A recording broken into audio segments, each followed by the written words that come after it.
Hello and welcome to another Mahila Profound video. This time we talk about voting. At the time that this video comes out, polling would have already begun in the country. Approximately 45 million new voters have been registered. However, historically speaking, the youth have not gone and voted. And before I go into spiel about why people should vote, I think it's important to look into the reasons as to why people don't. The largest reason that I have been hearing, which I also agree with to an extent, is there's no point. Anyway, the government that's going to come into power, the party that's going to come into power, is going to do nothing, is not going to bring about any change. So what is the point? I agree with that. I don't want to have the option of choosing between two evils. Like, to choose the lesser evil is not an option that I want. I want to be able to choose between, okay, who's providing this in their manifesto, rather than who's less corrupt than the other. The belief in governance has plummeted. The second reason is that there's no immediate incentive for us. We don't see the future, that if I vote now, what is the change that's going to happen in 4 years? We rather have change in the next 4 days than 4 years. The third reason, which I've been hearing recently a lot, which is I can't go and vote because my work is in this city, and then my constituency where my voter's ID is registered is in this city, and I don't have the means to travel, or it's too much money.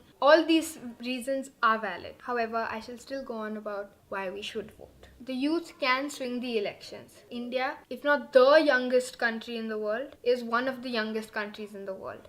We have the largest population of youth. And as I said before, approximately 45 million new voters have registered to vote. Each source is citing a different number, but it's safe to say that it's a huge number. Therefore, the statement that the youth can swing the election basically means that our vote, that what we do, can change the future of this country, of the policies that are going to be made, which may or may not benefit us. And therefore, a vote is the only real way that we can initiate change in our country. This is the chance to show that dissent, that anger, that dissatisfaction. Another thing that I keep hearing is, how does my vote count? And when I say this, I don't mean it in an abstract way. Each vote does count. It's not an abstract concept, because each vote is literally being counted so as to propel someone forward and into government. It's not as though मैंने vote डाल दिया waste हो गया क्योंकि opposition बन गया. No,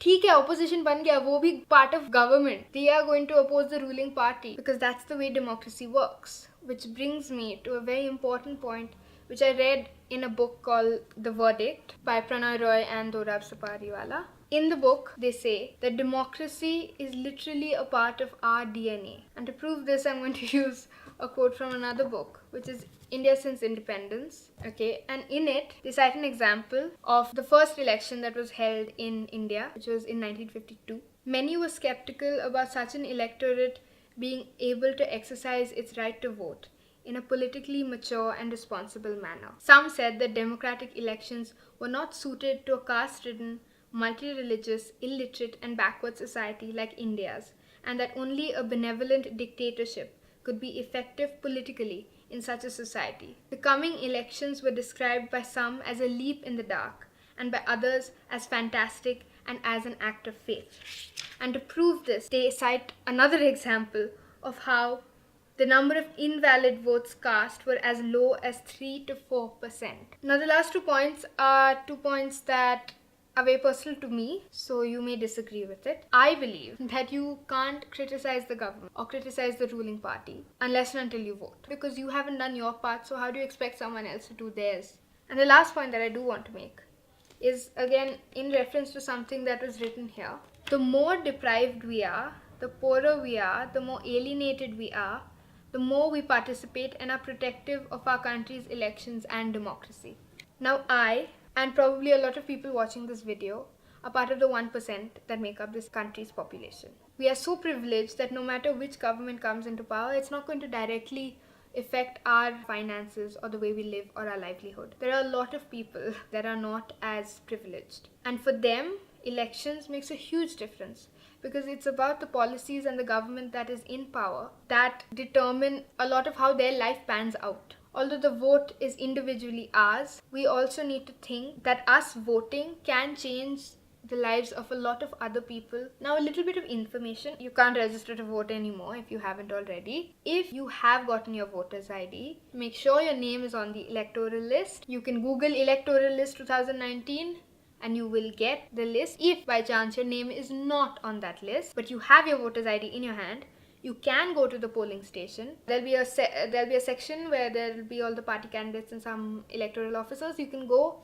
and ask them to check online for your name. They will give you a slip. With that slip, you can go and vote. Next, EVM machine, party's logo, name of candidate, button next to it, long press button, light should come on, 2 lights will come on, and you'll hear a beep. Your vote has been cast. If you still don't know who you're voting for, even at the entrance of the polling booth, there is an option of putting nota, which means none of the above. The way nota works is if nota is in the majority, they'll have to do an entire political refund practically, where they will change all the candidates contesting from your constituency and you'll have fresh elections again. Now there's a huge debate about whether nota is really like put because democracy mein options hona chahiye, or if it can actually bring about political change. I'm not going to go into all of that. Anyway, other than that, I hope you enjoyed this video. Feel free to disagree with me on any point you want. Comment section, DM me, message me, whatever. And I do generally want to talk about this. I'll see you next Sunday with a new video. Like, share and subscribe. Yeah. Okay, bye.